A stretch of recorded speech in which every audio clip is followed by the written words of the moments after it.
बहुत समय पहले की बात है। शीतला माता ने सोचा कि चलो आज धरती पर जाकर देखती हूँ कि मेरी पूजा कौन करता है और कौन मुझे सच्चे मन से मानता है। यह विचार आते ही माता पृथ्वी पर राजस्थान के डोंगरी गांव में पहुंची। गांव की गलियों में घूमते हुए वे यह देख रही थीं कि कौन उनका नाम लेता है और कौन उन्हें भूल चुका है। इसी दौरान एक मकान की छत से किसी ने उबलता हुआ चावल का पानी नीचे फेंका। वह पानी सीधे शीतला माता के ऊपर गिर गया, जिससे उनके शरीर पर जलन होने लगी और फफोले पड़ गए।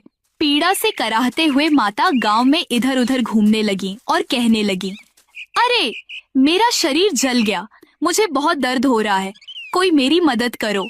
लेकिन गांव के किसी भी व्यक्ति ने उनकी सहायता नहीं की। गांव के किनारे एक गरीब कुम्हारिन बैठी थी। उसने देखा कि एक वृद्ध महिला जलन से तड़प रही थी और उनके पूरे शरीर पर फफोले पड़ गए थे। उन्हें देख कुम्हारिन का हृदय दया से भर गया। वह जल्दी से उठी और बोली, माँ, तुम यहाँ बैठो, मैं तुम्हारे शरीर पर ठंडा पानी डालती हूँ, इससे तुम्हें आराम मिलेगा। फिर उसने एक घड़े से ठंडा पानी लिया और माता के शरीर पर डाला।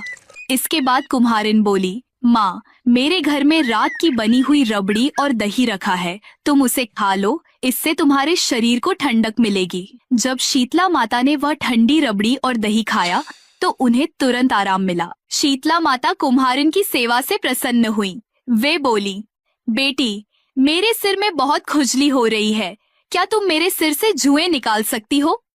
कुम्हारिन माता के सिर की जुएं निकालने लगी। जैसे ही उसने माता के सिर के पीछे देखा तो वहां एक तीसरी आंख दिखाई दी। यह देखकर कुम्हारिन घबरा गई और डर के मारे वहां से भागने लगी।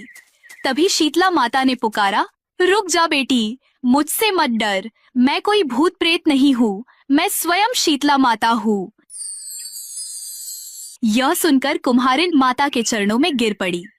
शीतला माता कुम्हारिन की सच्ची भक्ति देखकर प्रसन्न हो गई, लेकिन कुम्हारिन दुखी होकर बोली, माता, मेरे घर में बहुत गरीबी है, मेरे पास न कोई चौकी है और न ही कोई आसन जहां आपको बिठा सकूं।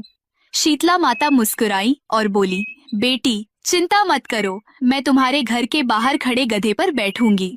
इसके बाद माता एक हाथ में झाड़ू और दूसरे हाथ में दलिया लेकर कुम्हारिन के घर के बाहर बैठ गई। उन्होंने झाड़ू से उसके घर की दरिद्रता को हटाया और उसे अपने हाथ के दलिया में डालकर फेंक दिया। बेटी, मैं तेरी सेवा से बहुत प्रसन्न हूँ, जो वरदान चाहती है मांग ले। माता, आप इसी गांव में निवास करें और जो भी फाल्गुन अष्टमी के दिन आपकी श्रद्धा से पूजा करे, आपको ठंडा जल और ठंडे भोजन का भोग लगाए, उसके घर से दरिद्रता दूर हो जाए।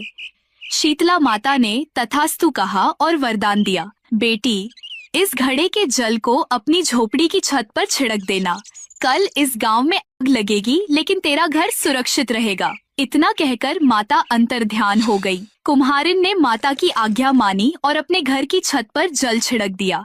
रात को गांव में भयंकर आग लग गई, लेकिन कुम्हारिन की झोपड़ी सुरक्षित रही। अगले दिन गांव के राजा ने कुम्हारिन को बुलवाया और पूछा, सारे गांव में आग लग गई लेकिन तेरा घर कैसे बच गया? कुम्हारिन ने राजा को शीतला माता की कृपा की पूरी कथा सुनाई। यह सुनकर राजा बहुत प्रभावित हुए। उन्होंने गांव भर में ऐलान करवा दिया कि अब से हर घर में शीतला अष्टमी के दिन चूल्हा नहीं जलेगा और माता को ठंडे भोजन का भोग लगाया जाएगा। शीतला माता की पूजा करने से घर में सुख समृद्धि आती है और दरिद्रता दूर होती है। जय शीतला माता।